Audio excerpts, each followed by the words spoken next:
नमस्कार, जी बिजनेस पर आपका स्वागत है। आप देख रहे हैं पावर ब्रेकफास्ट। आपके साथ मैं हूं मानसी दवे। भारतीय बाजार के लिए वीकली एक्सपायरी का दिन और चलिए दिन की शुरुआत सीधा विदेशी बाजार के संकेत आपके सामने रख कर देते हैं। उसके बाद ग्लोबल मार्केट सेटअप और उससे जुड़े ट्रिगर्स को विस्तार से जानेंगे।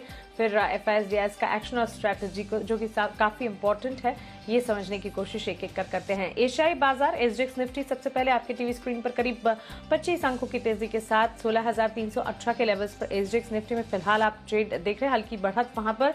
निक्काई में 100 अंकों की मजबूती है। हांगकांग के बाजार फिलहाल 26,645 के आसपास ट्रेड करते हुए और डाउ फ्यूचर्स में हम देख रहे हैं हल्की हल्की नरमी फिलहाल देखने को मिल रही है। बीती रात अमेरिकी बाजार में फिर से नए रिकॉर्ड्स डाउ और S&P में देखने को मिले। हालांकि नैस्डैक में हल्की नरमी के साथ ट्रेड हमने देखा है। चलिए विस्तार से विदेशी बाजार के संकेत समझते हैं दीपांशु भंडारी से। दीपांशु, गुड मॉर्निंग, बताएं। Good morning Mansi. अच्छे संकेत आ रहे हैं जहां तक ग्लोबल बाजारों का सवाल है और हम देख रहे हैं कि भारतीय बाजारों में भी कल अच्छा रिकवरी रही, बट मोर इम्पोर्टेंटली अमेरिकी बाजारों में कल एक बार फिर से नए रिकॉर्ड्स आपको लगते हुए दिखे हैं। जहां तक डाउ और S&P 500 का सवाल है, पहली बार 35,500 के ऊपर डाउ ने इंट्राडे का नया हाई बनाया है। नैस्डैक में लगातार दूसरे दिन आपने थोड़ी नरमी देखी, बट हल्की ही गिरावट के साथ नैस्डैक बंद हुआ। स्मॉल कैप इंडेक्स भी 0.5% ऊपर था और बॉन्ड यील्ड 1.34% के पास स्टेबल रही। इकोनॉमी से जुड़े स्टॉक्स में एक बार फिर से आपने एक्शन देखा है, स्पेशली बैंक्स, सिक्लिकल्स और एनर्जी शेयर्स, जहां पर सबसे ज्यादा आपने खरीदारी आती हुई दिखी है। और इसकी वजह है कल जो इन्फ्लेशन डेटा आया है यूएस में जुलाई महीने का, अनुमान मुताबिक आया है डेटा 5.4% का डेटा आया है। अनुमान 5.3% का था, तो कोई ज्यादा चिंता की बात नहीं है। मंथ ऑन मंथ 0.5% की बढ़त रही है, वो भी एकदम अनुमान मुताबिक ही रहा। पर यहां पर राहत की बात यह थी कि जो कोर इन्फ्लेशन डेटा है, अगर आप फूड प्राइसेस और एनर्जी प्राइसेस को निकाल दें, क्योंकि यहीं पर सबसे ज्यादा वॉलेटिलिटी दिखती है आपको, अगर आप कोर इन्फ्लेशन डेटा देखें वहां पर, तो सिर्फ 0.3% की बढ़त है, जो कि अनुमान से काफी बेहतर है, या फिर आप कह सकते हैं एक तरह से अनुमान से कमजोर है। तो वहां से बाजार को सहारा मिला है कि फेड इतनी जल्दी में नहीं रहेगा रेट्स बढ़ाने के लिए, क्योंकि कोर इन्फ्लेशन अभी भी सुस्त है, अभी भी नर्म है। तो एक राहत का संकेत वहां से आया है और इसलिए हमने देखा कि बाजार में बड़ी तेजी कल बनती हुई दिखी है। अमेरिकी बाजारों में 220 अंक चलकर दाउ दिन की ऊंचाई पर बंद हुआ है। इसके अलावा अगर आप देखें तो यूरोप में भी अच्छा एक्शन रहा, मजबूती के साथ ही ट्रेड होते हुए दिखा। यूके का जीडीपी डेटा आने वाला है, तो वहां पर सबकी नजर है।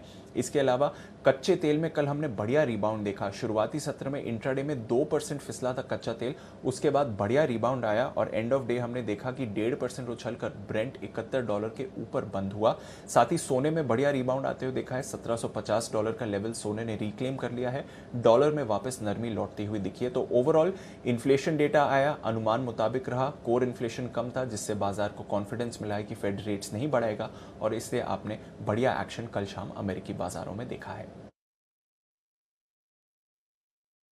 बिल्कुल दीपांशु, शुक्रिया विदेशी बाजार के संकेतों में बताने के लिए। और संकेत बढ़िया है, बढ़िया एक्शन हमने विदेशी बाजार में और पर्टिकुलरली यूएस के मार्केट्स में कल शाम को देखा है। आगे बढ़ते हैं और अब फंड एक्शन संस्थागत निवेशकों ने कल यानी कि बुधवार के सत्र में क्या किया ये जानते हैं।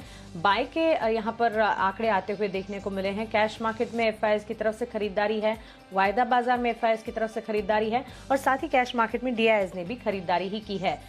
FIS ने 238 करोड़ की खरीदारी कैश मार्केट में की है। FIS ने 1376 करोड़ की खरीदारी वायदा बाजार में की है, तो DIS ने करीब 206 करोड़ की खरीदारी कैश मार्केट में की है। तो क्लियरली FIS-DIS की तरफ से भी खरीदारी के आंकड़े आते हुए दिख रहे हैं। विदेशी बाजार के दमदार संकेत और FIS-DIS की बाइंग, इसे आज के लिए कैसे समझना चाहिए। और हाँ, वीकली एक्सपायरी का दिन है, तो क्या बाजार वॉलेटाइल रहेगा, स्ट्रैटेजी आप पहले क्या बनाएंगे, चलिए अब वो जान लेते हैं। रुक करते हैं हमारे स्पेशल सेगमेंट का। हमारे साथ जी बिजनेस के मैनेजिंग एडिटर अनिल सिंह भी जुड़ रहे हैं।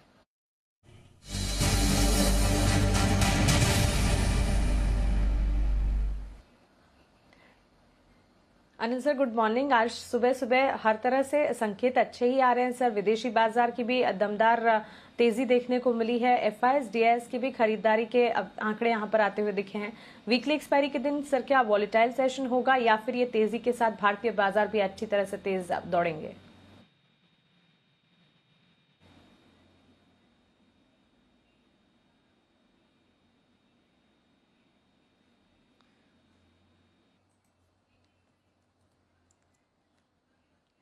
चलिए अनिल सर से संपर्क करने की एक बार फिर कोशिश करेंगे, तकनीकी दिक्कत आ रही है। लेकिन वरुण हमारे साथ जुड़ गए हैं खबरों वाले शेयर्स और साथ ही कल बाजार बंद होने के बाद कौन से नतीजे आए, साथ ही ट्रिगर्स बताने के लिए। वरुण गुड मॉर्निंग, बताएं नतीजे कौन से कल बाजार बंद होने के बाद आए? लंबी लिस्ट रही?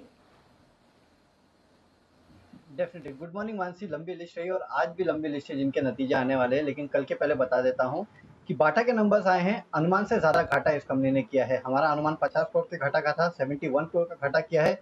और एबिटा फ्रंट पे हमने अनुमान लगाया था कि 35 करोड़ का मुनाफा कंपनी करेगी, 34 करोड़ का घाटा कंपनी ने किया है। रेवेन्यूज जो है हालांकि 98% बढ़े हैं, लो बेस का फायदा कुछ हद तक वहां पे मिला है।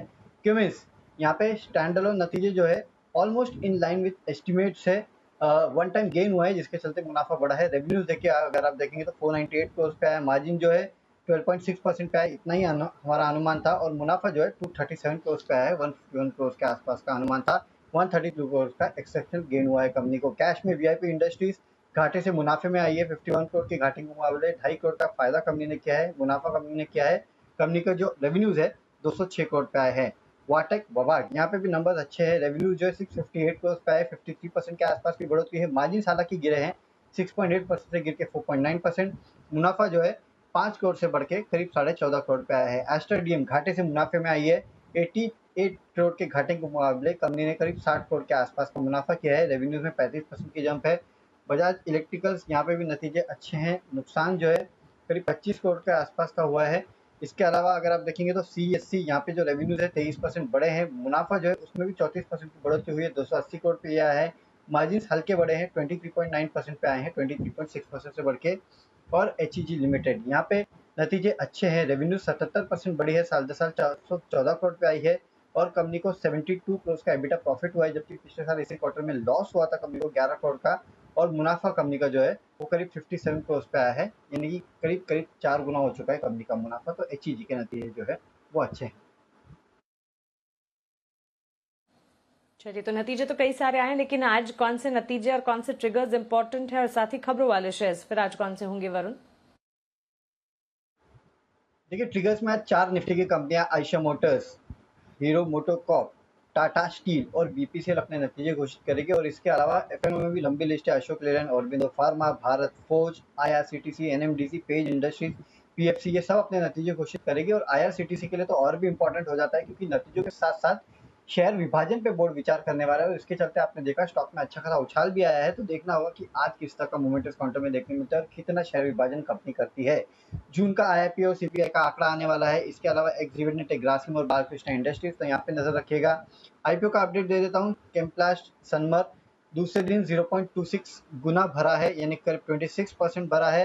Aptus wealth housing value housing यहाँ पे दूसरे दिन 37% बढ़ा है।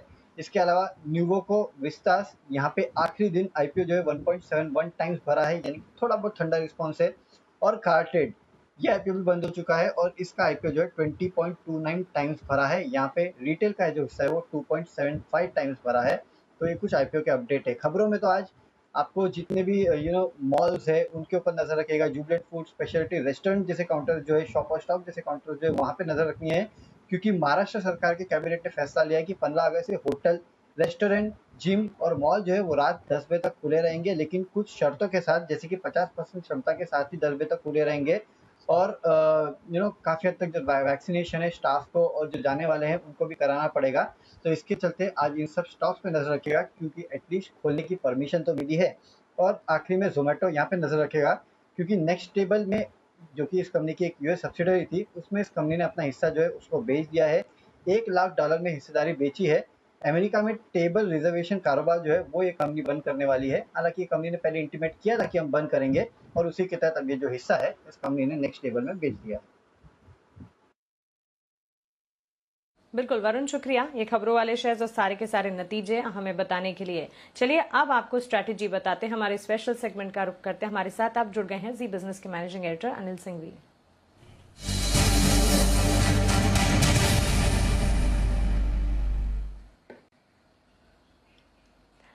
Anil sir good morning. विदेशी बाजार के दमदार संकेत, एफआईएस डीआईएस के दमदार एक्शन और सर वीकली एक्सपायरी, क्या वॉलेटाइल सेशन दिखेगा या फिर तेजी जो विदेशी बाजार की है भारतीय बाजार भी तेज दौड़ेंगे? मानसी 2 बार बिगुल बजाने के लिए आज पहली बार शायद आपसे संपर्क नहीं हो पाया। इसमें कोई डाउट नहीं, ग्लोबल मार्केट तो बहुत ही बेहतरीन है और फिर से अमेरिका में अच्छी तेजी हुई है, रिकॉर्ड हाइज पर बंद हुए हैं। कहीं कोई दिक्कत वाली बात वहां पर तो है नहीं। डेटा भी बेहतर है। आप देखिए कैश मार्केट में, एफएनओ में, एफआईज की तरफ से भी बिकवाली का प्रेशर कम हुआ है, हल्की फुल्की खरीदारी है। घरेलू फंड्स ने भी छोटी सही लेकिन खरीदारी की है। तो डेटा के लिहाज से, ग्लोबल मार्केट्स के लिहाज से तो सब ठीक है, लेकिन हमारे यहाँ थोड़ा सा मूड उखड़ा हुआ है पिछले 2-3 दिनों में। जिस तरह से मिड कैप स्मॉल कैप शेयरों में करेक्शन हुआ है, बस अच्छी रिलीफ रैली कल सेकंड हाफ में आती हुई दिखी। तो ये कह सकते हैं नए बहुत खराब मूड में, और अच्छा तो अभी तक नहीं हुआ है शायद लोगों का, जब तक कि आप वापस से मिड कैप शेयरों में तेजी लौटते न देखें। लेकिन इंडेक्स के लिहाज से कहीं कोई समस्या है नहीं। सो मेरा ये समझना है कि आज चूंकि वायदा करो कि हफ्ते की एक्सपायरी का दिन भी है, बाजार वैसे भी 2-3 दिनों से थोड़ा वोलेटाइल हो रहा है, तो बहुत मजबूत खुलेगा तो एक बार वहां ऊपर में प्रॉफिट बुकिंग आएगी और उसकी एंट्री करनी चाहिए। जो सपोर्ट रेंज निफ्टी की है वो है 16,125, 16,175। ये बहुत मजबूत सपोर्ट है। बेसिकली आप ये समझ लीजिए कि 16,200 के आसपास से निफ्टी में खरीदारी आना शुरू हो जाती है। अब वो आप 16,150, 200, 175 कहीं भी खरीद सकते हैं। ऊपर की तरफ 16,325 के ऊपर से थोड़ी प्रॉफिट बुकिंग आने के संकेत आने लगते हैं। लाइफ टाइम हाई आपका 16,360 के आसपास है, तो वहां पर थोड़ी प्रॉफिट बुकिंग होती है। तो ऊपर में 16,400 तक का रास्ता खुलता है, वहां पर आपको हल्की फुल्की प्रॉफिट बुकिंग करनी है। बैंक निफ्टी का जहां तक सवाल है, 35,450, 35,550 बहुत मजबूत सपोर्ट जोन है, आसानी से नहीं टूटने वाला है। बेसिकली 35,600 के आसपास से ही बैंक निफ्टी में खरीदारी आना शुरू हो जाती है, और ऊपर में 36,000, 36,200 वो रेंज है जहां प्रॉफिट बुकिंग आने की संभावना रहती है। तो इस रेंज पर आपको फोकस करना है। तो इंडेक्स के लिहाज से तो कहीं कोई समस्या है नहीं, मजबूत रहेगा। और स्टॉक्स में mid cap small cap share, चुनिंदा शेयर ऐसे हैं जो रिकवर करना शुरू कर देंगे, और वो शेयर होंगे जिनके रिजल्ट क्वार्टर ऑन क्वार्टर, तिमाही दर तिमाही जिन कंपनियों के रिजल्ट अच्छे आ रहे हैं, उन कंपनियों पर फोकस कीजिए। सबसे पहले मिड कैप स्मॉल कैप शेयरों में रिकवरी वहीं पर आएगी। जी मैम। बिल्कुल अनिल सर, शुक्रिया ये स्ट्रैटेजी हमें बताने के लिए। तो क्लियरली आज भारतीय बाजार पर आपके लिए पहली स्ट्रैटेजी 16,125 से 16,175 निफ्टी के लिए मजबूत सपोर्ट के तौर पर मानकर चले। गिरावट में खरीदारी के मौके जरूर मिलते हुए दिखेंगे। 16,325 के ऊपर प्रॉफिट बुकिंग आती हुई दिखेगी, और इसी के चलते 16,325 से 16,400 इसे निफ्टी के लिए ऊपरी रेंज के तौर पर मानना होगा। बैंक निफ्टी 35,450 से 35,550 ये होगी मजबूत सपोर्ट की रेंज। 36,000 से 36,200 इसे आप मजबूत ऊपरी रेंज के तौर पर मानकर चले। मिड कैप स्मॉल कैप में रिकवरी धीरे धीरे आना शुरू हो जाएगी। जिन कंपनियों के नतीजे आने वाले हैं उस पर खास नजर रखनी होगी। स्टॉक स्पेसिफिक मूव जरूर देखने को मिलेंगे। लेकिन जी बिजनेस के खास शो बाजार आज और कल में एचडीएफसी सिक्योरिटीज के वीके शर्मा ने ऑप्शन की दमदार रणनीति जो सुझाई है, चलिए आप वो देख लेते हैं। बजाज फिनसर्व पहला स्टॉक है, 14,500 महंगा स्टॉक है, बड़ा अमाउंट है, 220 रुपए पे खरीदना होगा। स्टॉप लॉस रखना होगा आपको 140 रुपए, और टारगेट इसमें रहेगा 325। दूसरा है हेवेल, यहाँ पे आप 1240 की कॉल लेंगे। दोनों ही कॉलें जो मैं सजेस्ट कर रहा हूँ ये अगस्त महीने की हैं, तो 1240 की कॉल लीजिए। 35 रुपए पे स्टॉप लॉस रखेंगे, उसका 22 रुपए, टारगेट आपका रहेगा 53 रुपए। चलिए आज के लिए अब important trading calls. Choice broking की राय बैंक ऑफ बड़ौदा पर 85 के टारगेट्स, 78 का स्टॉप लॉस लेकर खरीदारी करके चल सकते हैं। आनंद राठी सिक्योरिटीज टाटा स्टील पर खरीदारी की राय दे रहे हैं। 1460 के टारगेट्स के लिए 1405 का स्टॉप लॉस लगाएं। सेंट्रम ब्रोकिंग ने टीवीएस मोटर और बीपीसीएल दोनों पर खरीदारी की राय दी है। टीवीएस मोटर 575 के टारगेट्स, 553 का स्टॉप लॉस, तो बीपीसीएल में 465 के टारगेट्स, 442 का स्टॉप लॉस लगाकर खरीदारी का मन बनाया जा सकता है। ग्लोब कैपिटल मार्केट्स के वीपी रिसर्च हिमांशु गुप्ता जी से हमने बातचीत की। उनकी कॉल्स सबसे पहले निफ्टी पर बाय कॉल इनिशिएट करने की राय उनकी तरफ से आती हुई दिख रही है। टारगेट 16,350 के वो बता रहे हैं। 16,230 का आपको एक स्टॉप लॉस लगाना होगा। निफ्टी में खरीदारी की राय, वहीं बैंक निफ्टी में भी खरीदारी की राय। यहाँ पर 35,750 के पास खरीदारी का मन बनाया जा सकता है। 36,000 के टारगेट, 35,500 का स्टॉप लॉस लगाइएगा।